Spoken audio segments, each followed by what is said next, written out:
My name is Chloe. I am exactly 28 years old. On the night of my 28th birthday, the people I had called Mom and Dad my entire life sat me down in the middle of their immaculate minimalist living room in Buckhead, Atlanta. There was no cake, there were no presents. There was no warm embrace waiting for me when I walked through the door after a grueling 12-hour shift at my logistics firm. Instead, Richard tossed a black plastic industrial contractor bag onto the white Italian marble coffee table, looked me dead in the eye, and told me I was nothing but an expired operating cost. They looked at me with cold, sterile eyes, the eyes of practiced cosmetic dentists who knew exactly how to sculpt a perfect smile while feeling absolutely nothing inside. They told me they were not my real parents. They told me I was just a lucrative obligation they took in for a premium monthly stipend. And since that direct deposit officially scheduled its final transaction on my 28th birthday, I had until sunrise to pack my entire existence into my dented 10-year-old Ford Focus and disappear from their sight. I did not cry. I did not beg. I simply reached out, took the heavy plastic trash bag, and walked upstairs to pack. I drove away into the Georgia rain. But what Richard and Eleanor did not know was that exactly 1 week later, the senior managing partner of a powerhouse estate law firm in downtown Atlanta would call my phone with a sealed secret, a secret that would systematically dismantle their entire meticulously curated lives. Before I peel back the layers of my true bloodline and show you the receipts, let me take you back to that Tuesday night in Buckhead. The night my synthetic family decided I was no longer worth the square footage. I work as a senior biometrics logistics engineer. I spend my days analyzing flawed supply chains, tracking the movement of organic goods, and fixing failing systems. I understand how things flow, and I understand what happens when a critical node is purposefully corrupted. Growing up in Richard and Eleanor's sprawling multi-million-dollar suburban estate, I always knew our family system was toxic. I just didn't realize I was the only one paying the price. I was the built-in maid, the quiet afterthought, the invisible shadow standing behind their two precious biological trophies, Blair and Julian. For nearly 3 decades, I survived on crumbs of affection, assuming I was just the unloved youngest child. I spent my whole life making excuses for them. I justified the cold silences, the missing birthday cards, and the empty chairs at my college graduation. I told myself they were just busy running their high-end aesthetic dental clinics. That Tuesday evening, I unlocked the front door expecting a quiet, modest family dinner. I'd even stopped by a grocery store on Peachtree Road to buy a single chocolate cupcake myself, just in case they forgot. I left it sitting on the quartz kitchen counter when I noticed the heavy silence radiating from the formal sitting room. Eleanor sat perched on the absolute edge of the cream-colored designer sofa, her arms crossed tightly over her pearl necklace. Richard stood rigidly by the limestone fireplace, holding a thick slate-blue manila folder. He didn't look up to say happy birthday. He didn't offer a smile. He simply checked his Rolex, sighed heavily, and delivered the lines he had clearly rehearsed with his wife before I arrived. "We are done running this deficit, Chloe," Richard said, his voice flat and devoid of any human warmth. He dropped the blue folder onto the marble table right next to the heavy-duty trash bag. "You are not our daughter. We took you in because Constance paid us a premium to do so. It was a strict corporate arrangement, a temporary shelter agreement. The irrevocable trust document stipulated monthly care distributions until your 28th birthday. Today is that day. The wire transfers stopped hitting our account at 8 a.m. this morning. We expect you out of this house before the morning commute." "Oh, me chamal." The air in the cavernous room turned to absolute ice. Eleanor adjusted the lapels of her expensive cashmere cardigan, completely refusing to meet my gaze. She stared at the modern art piece on the wall behind me, her voice sharp, clipped, and utterly devoid of remorse. "You have to view this from a practical standpoint, Chloe," she whispered, her tone as clinical as a surgical extraction. "You were always an administrative burden. We have our own children's futures to focus on now. Blair's production company is expanding, and Julian is scaling his venture fund. We cannot keep allocating resources to an outside entity. 28 years of my life completely erased in less than 2 minutes. 33 6 months of memories reduced to an expired contract. A younger, weaker version of me, the little girl who used to clean the grout of their swimming pool with a toothbrush just to hear Richard say, "Good job," might have broken down. She might have fallen to her knees on that imported hardwood floor, weeping and begging for an explanation for closure or for a shred of the maternal love she had been starved of since infancy. But that desperate validation-seeking girl died the exact second the plastic contractor bag hit the marble table with a dull thud. I looked at the two people who had raised me, and for the first time in my life, I didn't see parents. I saw two desperate grifters who had optimized their lifestyle by leasing out a child. "Understood," I said. My voice didn't shake. It was the calm, steady voice I used when a supply chain at work collapsed and required immediate cold extraction. I picked up the black plastic bag. I walked up the winding staircase to the tiny, unheated room over the garage that they had relegated me to when Blair turned 16 and needed a walk-in closet for her pageant gowns. I didn't rush. I folded my blazers, stacked my logistics textbooks, and gathered my few personal belongings. I carried the boxes down to my car in the pouring rain, making 3 quiet trips in the dark. Richard and Eleanor never came to the door. They didn't watch me leave. They simply closed the heavy mahogany blinds, cutting off the light before I even turned the key in the ignition. By midnight, I was staring at a water stain on the ceiling of my best friend's cramped apartment in Midtown, lying on a faded floral couch that smelled like cheap laundry detergent. The engine of my old Ford Focus was cooling down in the street below its dashboard lights flickering. My mind was racing, trying to calculate the sheer mathematics of the betrayal. My entire existence had been a financial transaction. Every family vacation, every awkward dinner, every forced smile in their Christmas cards had been funded by a ghost. I spent the next 6 days walking around Atlanta like an invisible specter, going to work running data models and feeling completely detached from reality. I was a girl without a past, a ghost wandering through a life built on a foundation of absolute vapor. Then on the morning of the 7th day, my phone buzzed on the desk. The caller ID displayed a prestigious corporate exchange from the Peachtree corridor. I picked it up, and the voice on the other end was clipped, commanding, and heavy with the weight of old Atlanta money. "Chloe," the man said, skipping any attempt at casual pleasantries. "My name is Franklin Vance. I am the senior managing partner of Vance & Associates. I was your late grandmother Constance's personal estate attorney, and I am the sole executor of her private holdings. She left a sealed document in my vault with ironclad instructions. It could only be legally unsealed the exact week of your 28th birthday. You need to clear your schedule and come to my office on Peachtree Street immediately. You are her only living biological grandchild. Richard and Eleanor have 0 blood ties to her estate, and they are about to make a catastrophic legal mistake they cannot afford to survive. The 25-minute drive from Buckhead to downtown Atlanta usually felt like a mundane navigation through the city's concrete arteries. But on that humid morning, as my hands gripped the frayed leather steering wheel of my Ford Focus, the commute felt like a slow-motion crossing into a parallel universe. The tired 4-cylinder engine rattled under the hood, a stark contrast to the smooth hum of the imported European sports cars weaving aggressively around me on Interstate 85.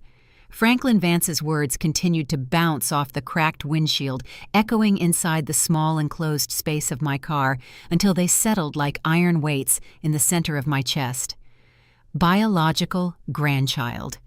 That single clinical legal phrase had just begun the rapid, irreversible unraveling of 28 years of meticulously crafted psychological warfare. To truly understand the calculated depth of the emotional and financial eviction orchestrated by Richard and Eleanor, you have to understand the rigid corporate hierarchy of the house I was forced to grow up in. They didn't just favor Blair and Julian because they were biological. They worshipped them as the executive heirs to a kingdom where I was merely the uncompensated maintenance crew. As I navigated the morning gridlock, my mind reluctantly unlocked a series of sharp, vivid flashbacks from my childhood, painful, distinct fragments of reality that defined my precise utility in their world. Blair is 31 now, operating her elite boutique event production firm out of a swanky office in West Midtown, catering exclusively to the old money debutantes and high-profile executives of Atlanta. When we were teenagers, her life was a curated exhibit of absolute unearned privilege. I vividly remember the tense, stifling month our high school acceptance and college letters arrived in the mail. The moment Blair's acceptance package from an elite private university on the East Coast landed on the counter, Eleanor instantly booked first-class flights for a week-long luxury tour of the campus. When Blair finally deigned to choose her major, Richard hosted a lavish catered dinner at a five-star steakhouse in downtown Atlanta, where they handed her a glossy blue leather folder containing 4 years of fully prepaid tuition receipts alongside an unlimited platinum allowance card. 2 weeks later, my own acceptance letter arrived for a rigorous high-level logistics and supply chain systems program at a major state university. It sat unopened on the granite kitchen island for 3 days, ignored like a piece of junk mail, until I finally gathered the courage to ask Richard during a quiet moment how we would handle the upcoming enrollment fees. Eleanor didn't even look up from her iPad. She just let out a short, dismissive laugh that sounded like dry paper scraping together.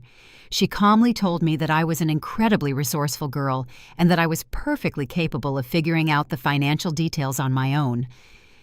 I walked away in silence, eventually taking out $85,000 in high-interest federal student loans, working grueling double shifts at an all-night fulfillment warehouse just to pay for my textbooks and generic groceries while carrying a maximum academic course load. Then there was Julian, who at 25 currently plays the role of a hotshot venture capitalist managing a boutique crypto fund while wearing tailored Tom Ford suits. For his 25th birthday, Richard blindfolded him, led him out to the cobblestone driveway, and presented him with a brand-new metallic gray Aston Martin wrapped in an oversized silver satin bow. Julian actually scoffed and openly complained to the guests about the interior leather trim color, not matching his specifications. My own 25th birthday fell on a rainy Tuesday during my final semester of finals.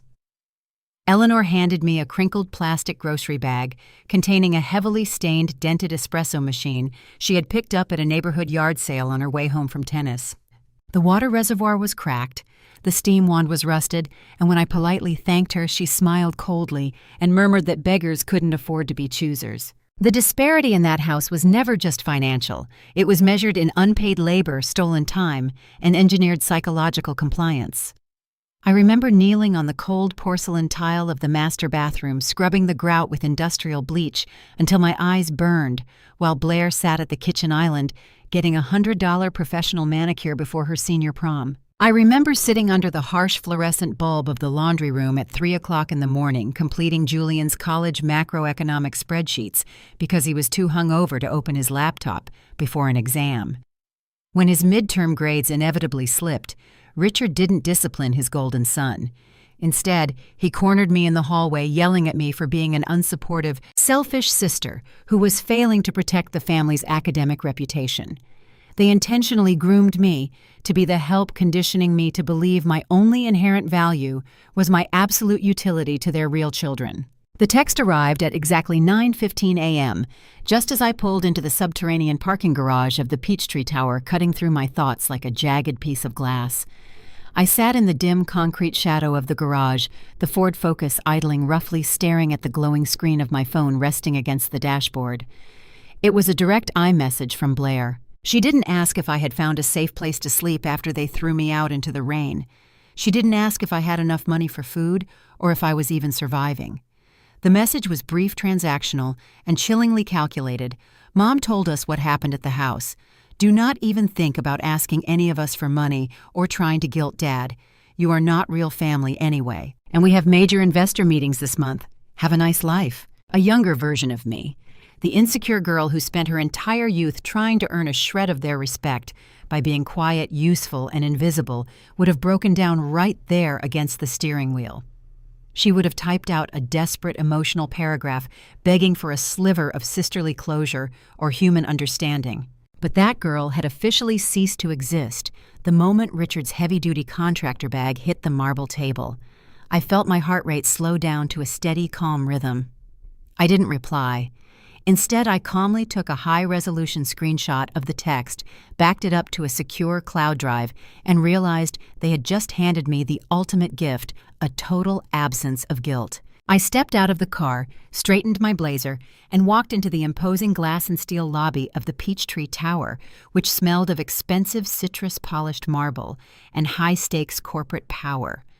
The private elevator shot up silently to the executive penthouse suite, my ears popping as I ascended away from the ground level of my old manufactured life. When the doors slid open, Franklin Vance was waiting for me at the mahogany reception desk. He was a commanding man in his late 50s, his charcoal pinstripe suit draping perfectly across his broad shoulders, his sharp gray eyes evaluating me with a profound sense of solemn urgency. He led me down a quiet, wood-paneled corridor lined with bound legal volumes into his expansive corner office, where the floor-to-ceiling windows offered a panoramic view of the Atlanta skyline fading into the green Georgia plains. "Please take a seat, Chloe," Mr. Vance said, gesturing toward a heavy leather armchair opposite his massive, pristine mahogany desk. He didn't waste time on trivial pleasantries or ask me how my drive was. He understood the absolute gravity of the hour. "Your maternal grandmother, Constance, was a brilliant, formidable woman." He began folding his hands over a thick, cream-colored document folder. "She was also an absolute pragmatist who understood the precise mechanics of human greed." He reached into a locked drawer, extracting a heavy wax-sealed envelope with my name written across the front in my grandmother's elegant, slanted cursive handwriting. My breath caught in my throat as he slid it across the polished wood, stopping at mere inches from my trembling fingers. "Your grandmother knew exactly what Richard and Eleanor would do the moment their financial obligation to you expired," Mr. Vance said quietly, his voice carrying the steady, unyielding cadence of a seasoned prosecutor. "She foresaw the eviction. She foresaw the cruelty. She just needed you to be old enough, independent enough, and legally secure enough to handle the devastating truth without them interfering. Open it, Chloe." My fingers slid under the thick flap, breaking the seal, to pull out 3 heavy pages of stationery filled with dark blue ink. As I read the first page, the entire foundation of my reality fractured. Constance explained that my biological mother, Clara, was her only daughter, who had died in a tragic yacht accident when I was only 2 years old. Richard and Eleanor had systematically lied to me for decades, telling me I was a random, abandoned orphan they took in out of pure charity just to strip me of my heritage. I was Clara's only child and Constance's sole biological grandchild. The letter went on to reveal that Richard had absolutely no blood tie to Constance at all. He was merely the son of her second husband from a brief, unhappy 4-year marriage before the man passed away. When my mother died, Constance was failing in health and terrified that the state of Georgia would place me into the foster care system.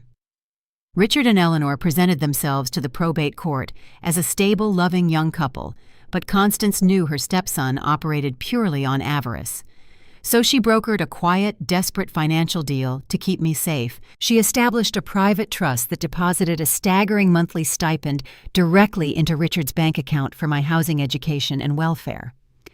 But understanding their parasitic nature, Constance placed a rigid expiration date on the contract the payments were structured to terminate on the exact day I turned 28. I lowered the letter, the coldness of my eviction suddenly possessing a terrifying mathematical logic.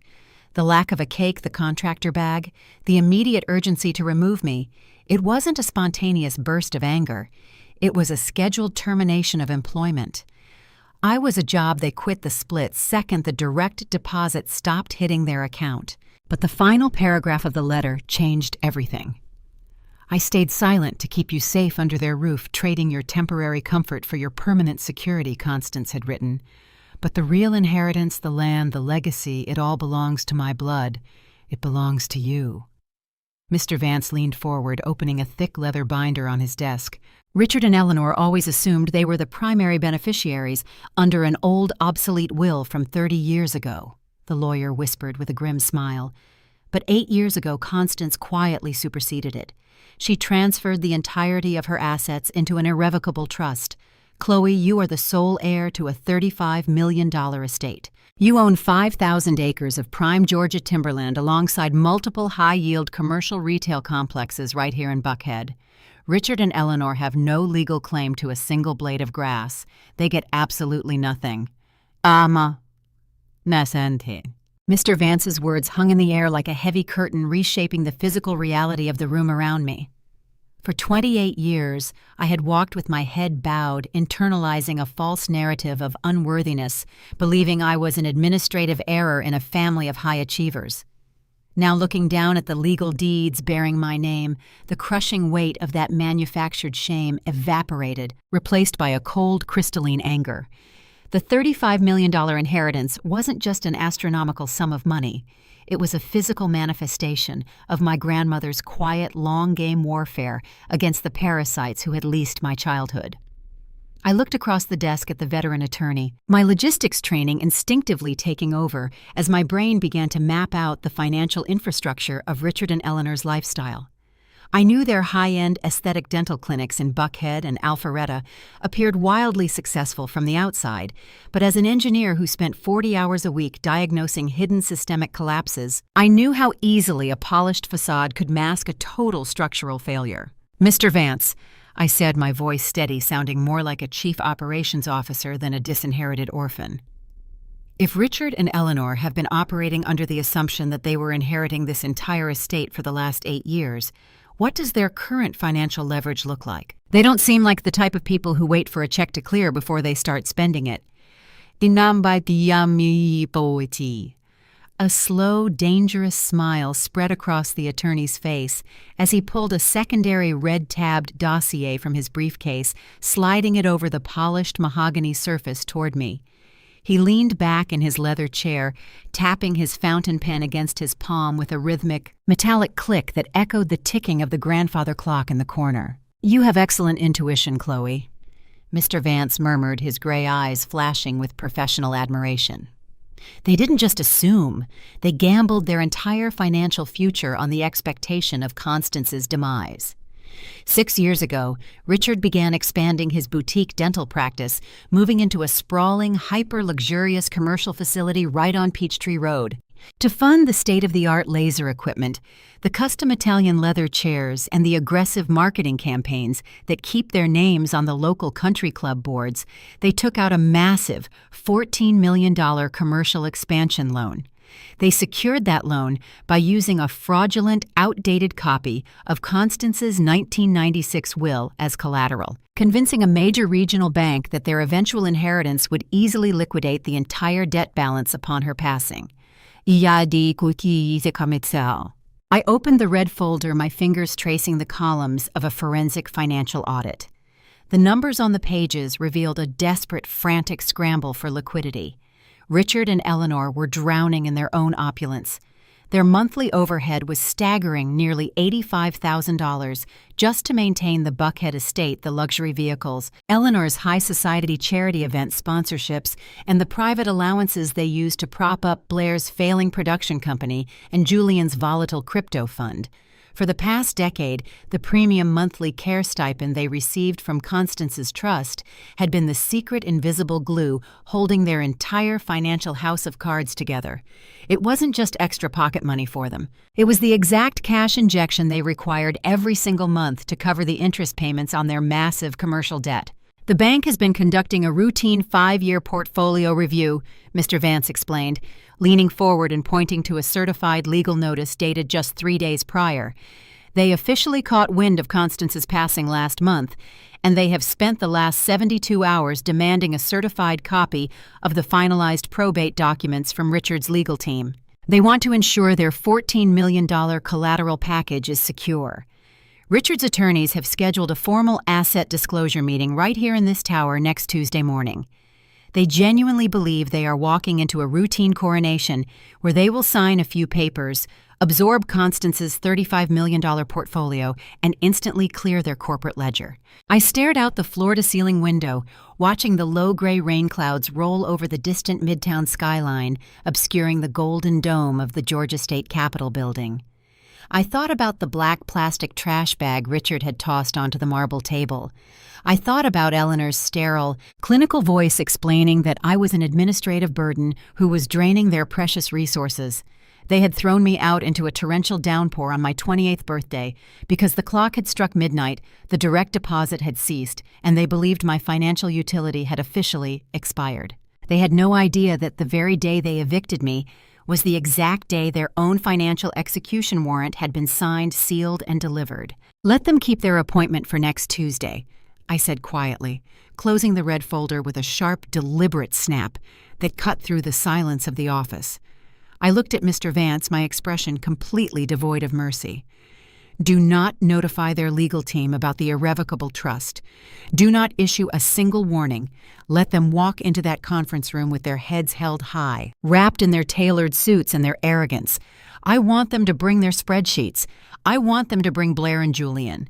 And when they are completely finished presenting their fraudulent collateral to the bank executives, I will walk through that door with the real receipts." The following Tuesday morning arrived with a blinding, oppressive Georgia heat wave that made the asphalt of Peachtree Street shimmer like a mirage. I stood in the mirrored elevator of the corporate tower, watching the digital floor indicator climb steadily toward the executive penthouse suites. I didn't wear the faded denim jacket or the worn-out work boots I had used to haul my life out of the Buckhead estate 7 nights ago. Instead, I wore a sharply tailored midnight navy designer pantsuit, my hair pulled back into a sleek, uncompromising low bun. In my right hand, I carried a heavy black leather briefcase containing the certified, state-stamped deeds to 5,000 acres of valuable timberland, the commercial property titles, and the absolute ownership documents of Constance's irrevocable trust. I looked at my reflection in the polished steel wall of the elevator cab, realizing that the insecure, terrified girl who used to apologize for taking up space in her own home had been permanently replaced by a logistics engineer who was about to permanently reroute a broken system. When the elevator doors slid open on the highest floor, the muffled sound of familiar, self-absorbed laughter instantly drifted down the carpeted hallway. I walked quietly toward the main double doors of the primary executive boardroom, pausing just outside the tinted glass panels to observe the theatrical production taking place inside. The scene was exactly as I had anticipated. Richard was standing at the head of a massive 20-seat quartz conference table, holding a silver fountain pen, and gestures broadly toward a projector screen displaying the glossy logos of his dental clinics. He wore a custom-tailored charcoal gray suit, his teeth bleached to an unnatural aggressive shade of white that perfectly matched the clinical aesthetic of his brand. Eleanor sat to his right, draped in an ivory silk blouse and a multi-strand pearl necklace, her designer handbag perched prominently on the table like a trophy. On the opposite side of the table sat 3 high-ranking executive vice presidents from the regional bank, flanked by a team of senior corporate risk analysts in dark suits.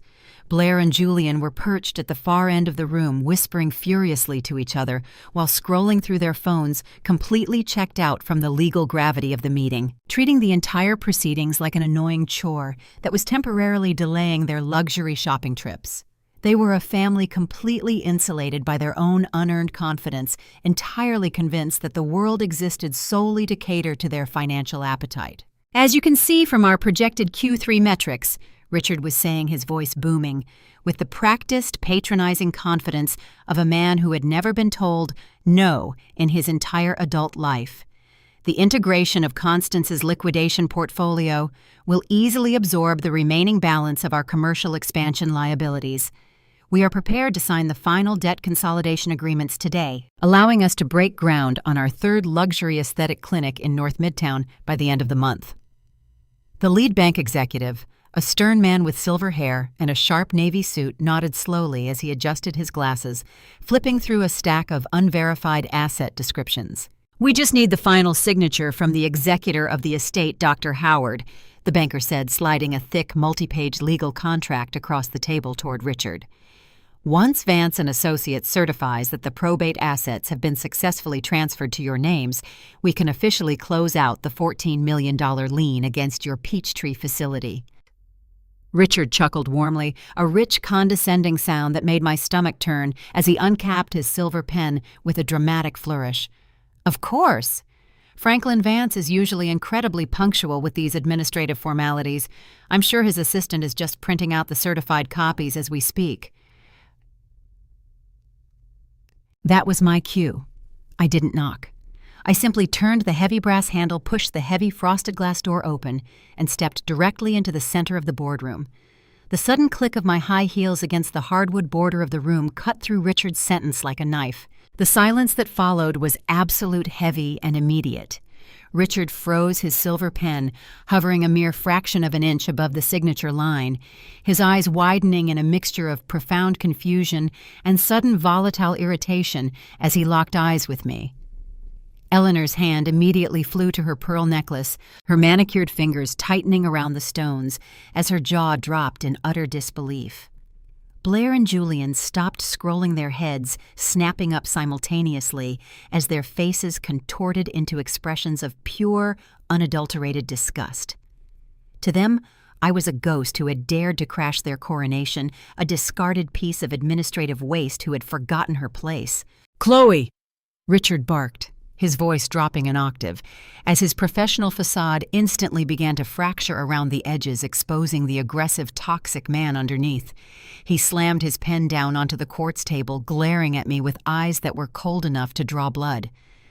"What the hell do you think you are doing here? Who gave you security clearance to enter this floor? We told you explicitly last Tuesday that you are no longer affiliated with this family or our corporate affairs. Get out of this room immediately before I have security drag you out of this building in handcuffs." I didn't flinch. I didn't step back. I walked calmly to the empty leather chair at the absolute foot of the table directly opposite the bank executives. I placed my black leather briefcase flat on the pristine quartz surface, popped the brass latches with 2 loud, echoing metallic clicks, and looked at the 3 bank vice presidents with a calm, unwavering smile.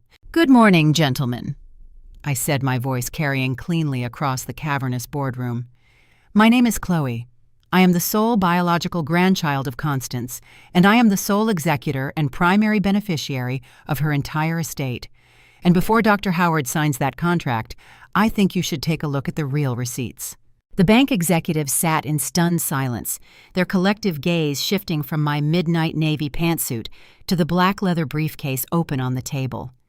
The lead banker, the silver-haired vice president named Arthur Vance, no relation to my attorney, slowly took off his wire-rimmed glasses, his eyes narrowing as he evaluated the sheer calm confidence radiating from my posture. Richard's face, meanwhile, had turned a violent, dangerous shade of crimson. The unnatural white of his bleached teeth flashed as his lip curled into a snarl, his polished country club composure completely dissolving into the humid Atlanta air. He slammed his palms onto the quartz conference table, pushing himself up so violently that his heavy leather chair skidded backward, its wheels screeching against the hardwood border. "This is an absolute farce!" Richard roared, his voice bouncing off the acoustic ceiling panels of the boardroom. He pointed a trembling manicured finger at my face, his chest heaving under his custom-tailored charcoal suit. "She is an ungrateful, mentally unstable grifter we took out of the foster care system, out of the pure charity of our hearts. She has 0 legal standing in this room, 0 relationship to the decedent, and 0 right to be on this corporate floor. Bankers ignore this girl.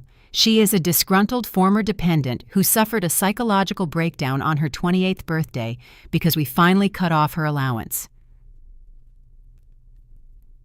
Eleanor nodded aggressively beside him, her multi-strand pearl necklace clinking like cheap plastic beads as she leaned forward, her eyes wild with a mixture of terror and venom.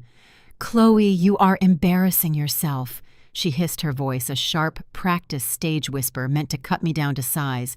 "You are not our blood. You are a random orphan we protected from a broken system. And this is how you repay our decades of generosity by crashing a private commercial closing. Have some dignity. Walk out of this room before we have the police permanently ruin your chances of ever finding employment in this city." I didn't answer them. I didn't even look at them. I kept my eyes locked on Arthur Vance and the 2 risk analysts sitting opposite me. I reached into my briefcase and pulled out 3 certified, state-stamped documents, sliding them smoothly across the polished quartz surface until they landed directly in front of the banking team. "The first document you are looking at is my certified birth certificate," I stated cleanly, my voice carrying the steady, unyielding rhythm of an engineer delivering a root cause analysis report. "It identifies my biological mother as Clara, the only natural-born daughter of Constance. The second document is Clara's death certificate from 26 years ago, confirming her passing in the yacht accident on Lake Lanier. The third document is the state-certified genealogy report establishing that I am the sole surviving biological descendant of Constance's bloodline. Arthur Vance picked up the papers, his eyes darting across the official state seals. As he read, the color slowly began to drain from his face. He looked up, his gaze shifting from the documents to Richard, who was now visibly sweating through his designer silk shirt. The fourth document in that pile. I continued, sliding a heavy cream-colored document with a broken wax seal across the table, is a certified copy of the irrevocable trust agreement drafted 8 years ago by Vance and Associates. If you turn to page 14, section 4, you will see that my grandmother Constance explicitly stripped Richard Howard and his entire family of any and all executor powers, residual claims, or asset distributions from her estate. Richard's 1996 will is legally dead. It was superseded nearly a decade ago. Blair, who had been listening from the far end of the table, let out a loud, mocking scoff as she stood up, her designer handbag swinging from her arm. "This is pathetic, Chloe," she sneered, looking around the room for validation from her brother. "You think you can just print out some fake internet documents and steal our inheritance? Dad, call security right now. I have a production meeting in an hour, and I don't have time to watch this psycho play act as an heiress." "Sit down, Blair," Arthur Vance said. His voice wasn't loud, but it carried a sudden frigid authority that caused the entire room to drop another 10 degrees. The silver-haired banker didn't look at her. His eyes were glued to the trust document, his fingers tracing the ironclad legal language of Constance's final decree.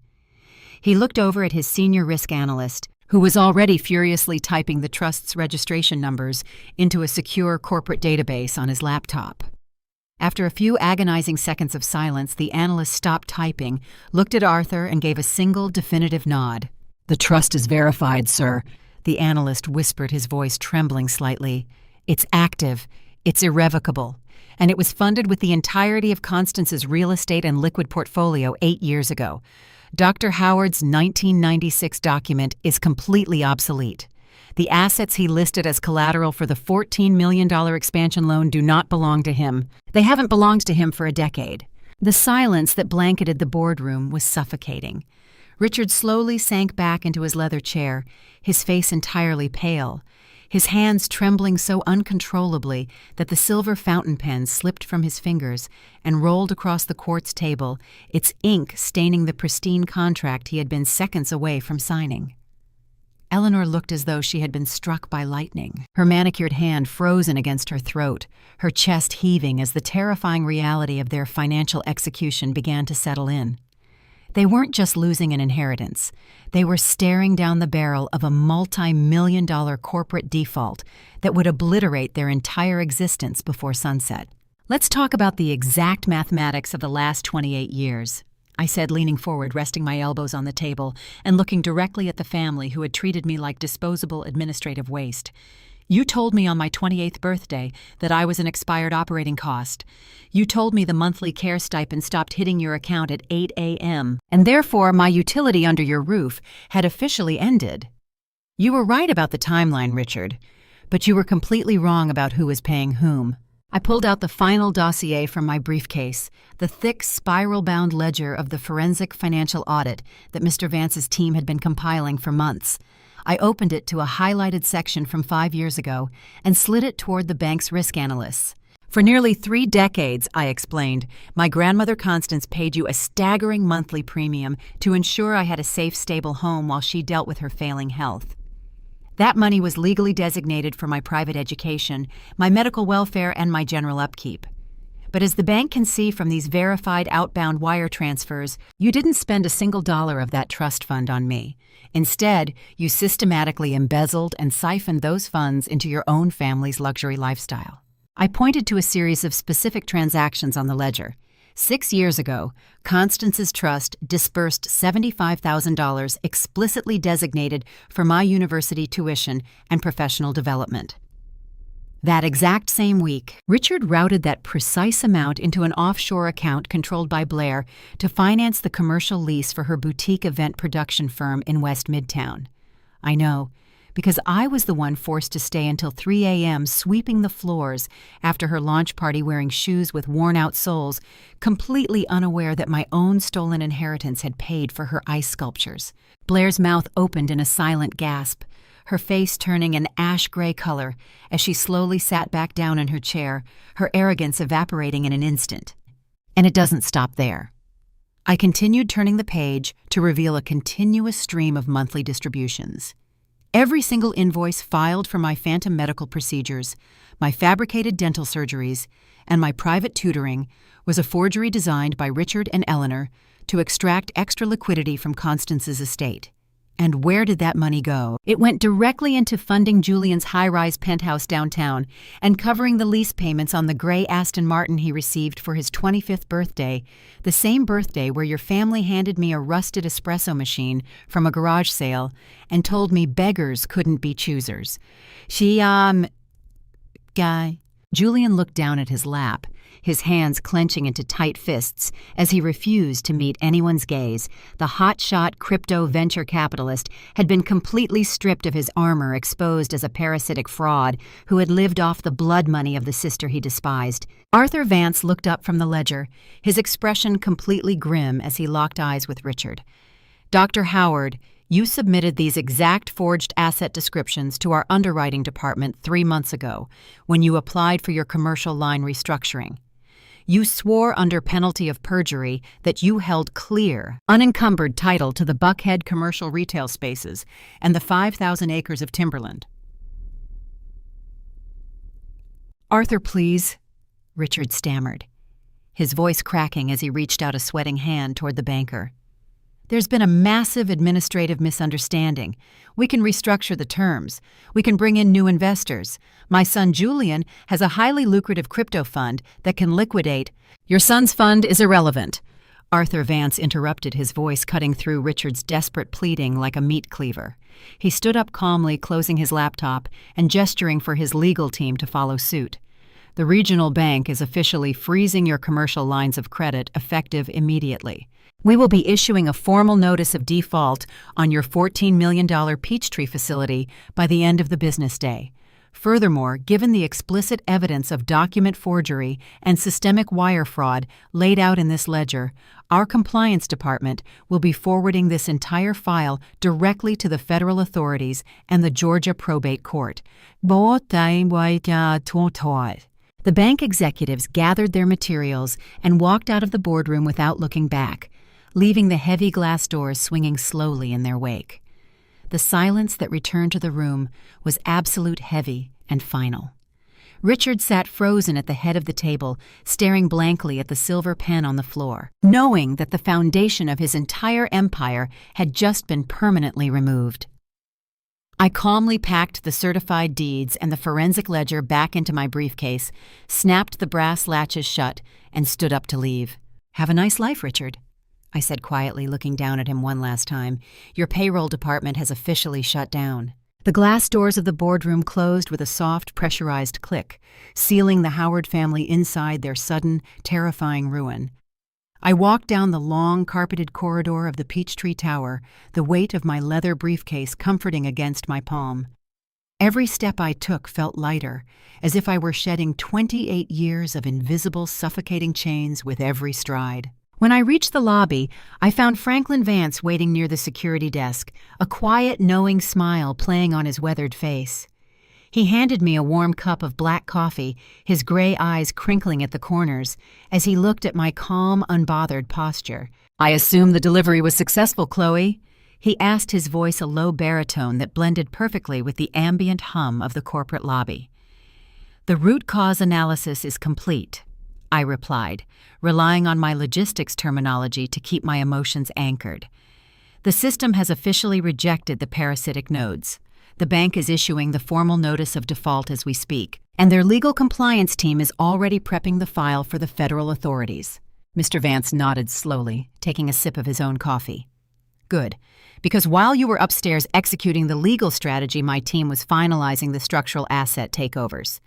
Since Richard used Constance's estate assets as fraudulent collateral, and those assets belong entirely to your irrevocable trust, We have the absolute legal right to step in as the primary lien holder. By tomorrow morning, you won't just be an independent woman with a massive inheritance, Chloe. You will officially be the landlord of Richard and Eleanor's flagship aesthetic dental practice on Peachtree Road. You hold the lease to their entire professional existence. Yo o boami gomki. A cold, calculating satisfaction bloomed in my chest.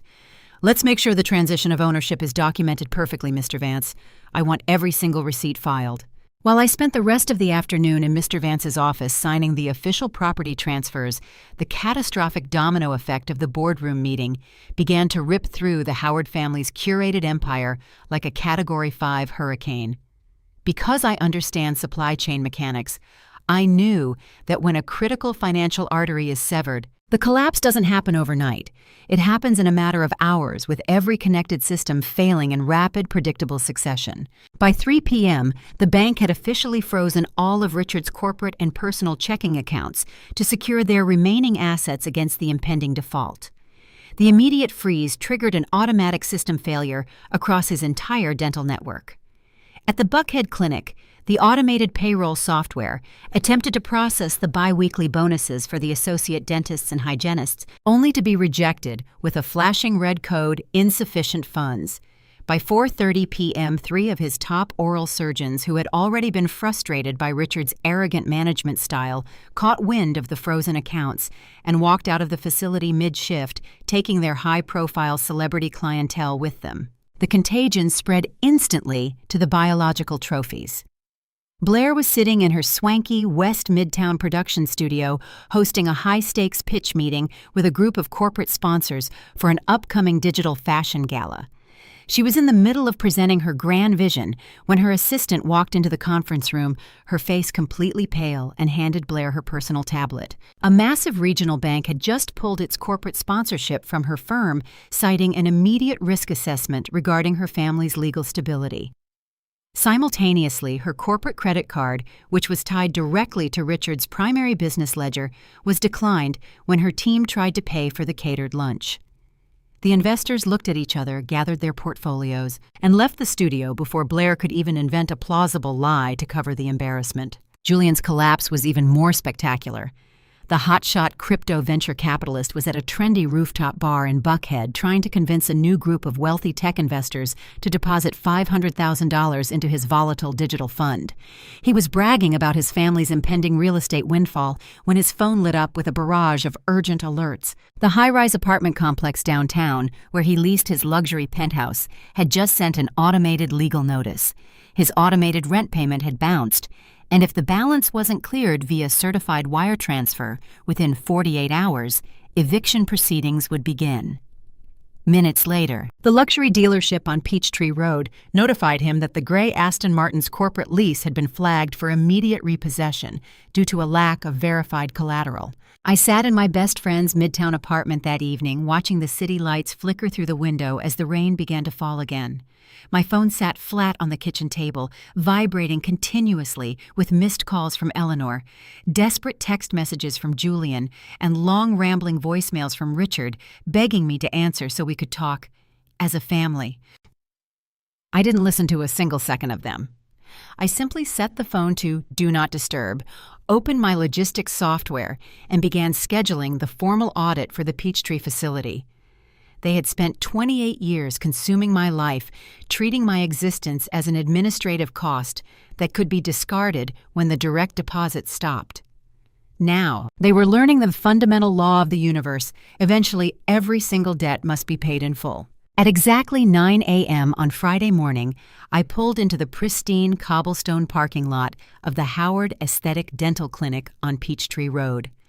The building was an architectural masterpiece of modern clinical luxury, all tinted glass, smooth white stucco, and perfectly manicured Japanese maple trees lining the entrance. It was designed to exude absolute wealth, an elite sanctuary where Atlanta's high society paid thousands of dollars to have their smiles sculpted by the prestigious Dr. Richard Howard. But as I stepped out of my Ford Focus carrying a sleek digital tablet and flanked by 2 burly uniformed commercial property bailiffs, the building no longer belonged to the Howard Empire. It belonged to me. I pushed open the heavy glass doors. the interior smelling exactly as I remembered from my childhood summers when I was forced to clean the reception desks without pay, a sterile mixture of lavender oil, high-end porcelain bonding agents, and industrial disinfectant.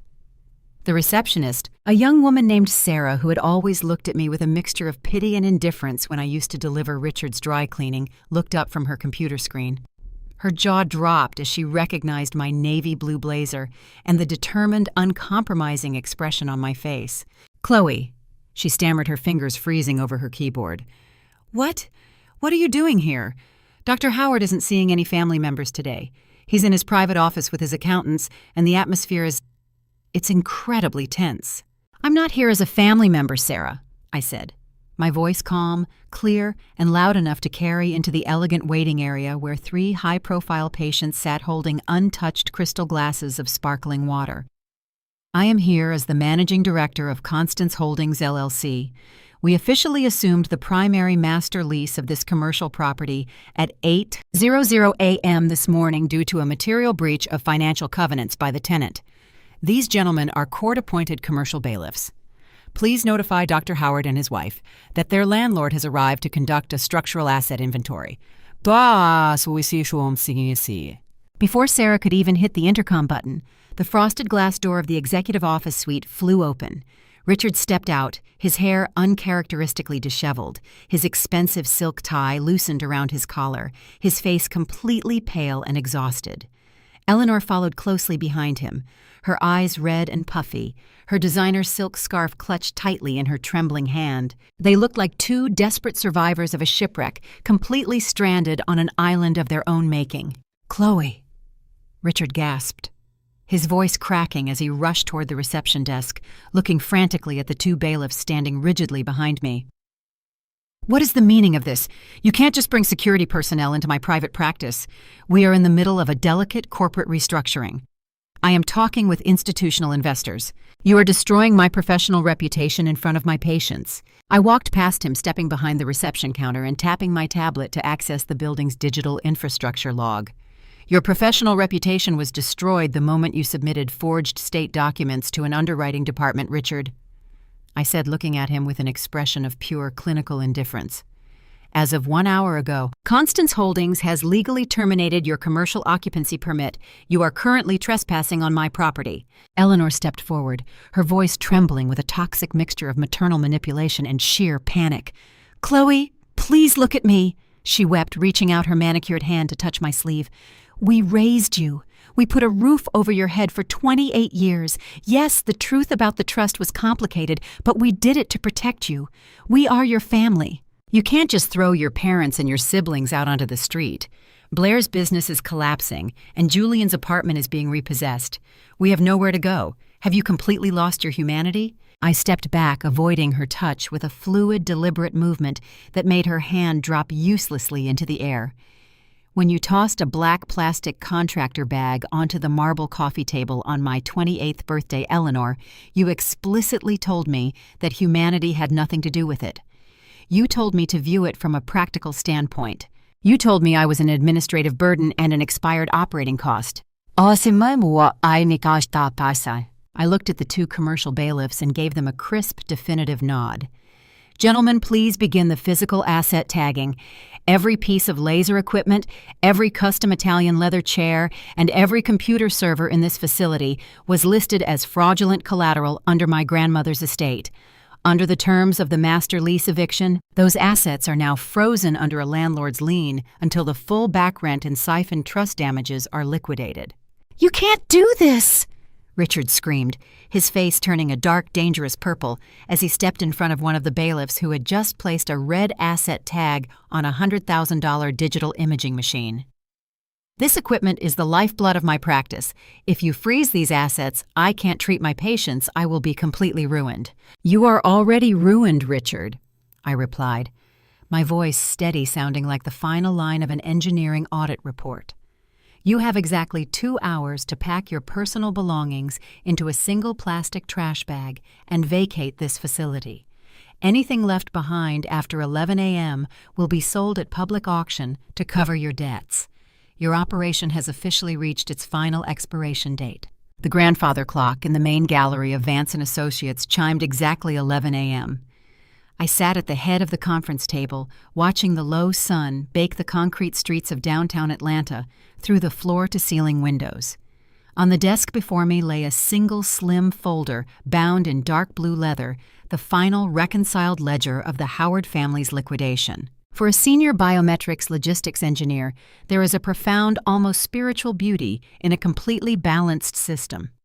A flawed network can run a deficit for decades, consuming resources and bleeding the innocent to sustain a rotten core, but eventually the math catches up. The numbers always tell the absolute truth. Franklin Vance entered the room quietly, carrying a tray with 2 fresh cups of espresso. He placed one in front of me, taking his seat to my right, with the relaxed, satisfied posture of a general whose long-game strategy had been executed to perfection. "The bailiffs just sent over the final site clearance report from the Peachtree Clinic, Chloe," Mr. Vance said, slipping a pair of reading glasses onto his nose. "Richard and Eleanor officially vacated the property at 10:58 a.m. Sarah, the receptionist, was instructed to lock the glass doors and hand the keys directly to our property management team. The facility is completely secure." "Did they cooperate?" I asked, taking a slow sip of the rich, bitter espresso. Mr. Vance let out a dry, humorless chuckle. Richard attempted to argue with the sheriff's deputy regarding the personal ownership of a luxury leather sofa in the executive waiting room, but the deputy politely reminded him that since the sofa was purchased using an operating account funded by Siphon Trust Capital, it fell under your landlord's lien. Eleanor had to help him carry his remaining clinical licenses out to the parking lot in 2 cardboard boxes. They didn't even have a luxury vehicle to put them in. Julian's Aston Martin was officially repossessed by the dealership right from the clinic's designated doctor parking space at 10:15 a.m.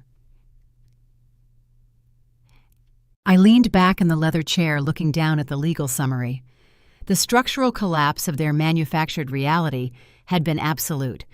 In less than 10 business days, the entire multi-million-dollar Buckhead empire had evaporated, leaving behind nothing but a mountain of uncollateralized corporate debt and a looming federal investigation.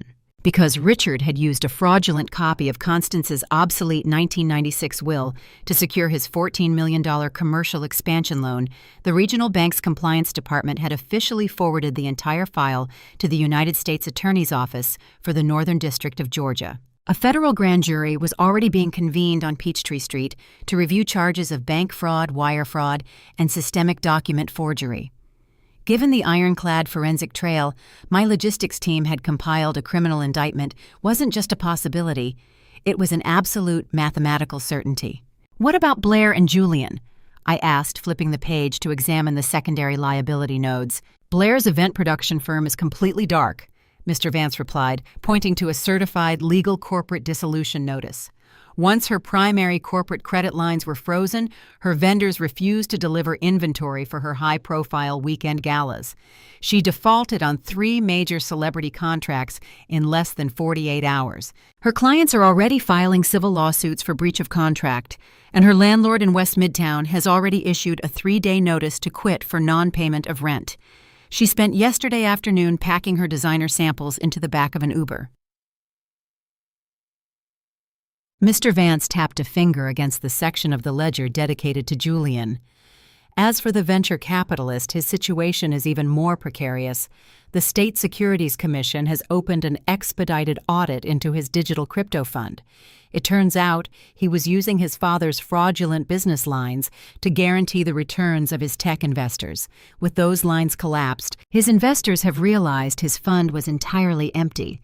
He's currently holed up in a cheap motel off Interstate 20, waiting for his public defender to return his calls. I closed the blue leather folder with a soft, definitive thud. The architecture of their exclusion was complete.